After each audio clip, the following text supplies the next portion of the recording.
lamang sa lupa'y para akong inaalon at nalulunod sa batikos ng mundo, sa kung ano lamang ang kaya ko.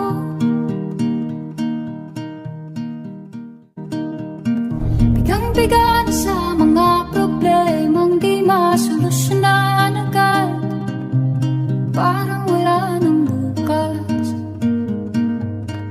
Pwede bang umiwas? Hinahanap ang sarili, ngunit di nakakayanan sa ikaw na dinadaanan ko. Saan na to patungo?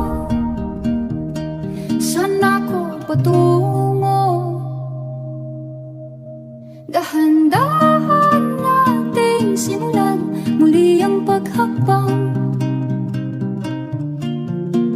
Dahan-dahan tumingin sa salamin upang makita ang ating kagandahan. Dahan-dahan iangat ang mukha upang masilayan ang payapang kalangitan. Oo, pagod ka na, pero di ka nag-iisa, kaya't lumaban ka at sabihin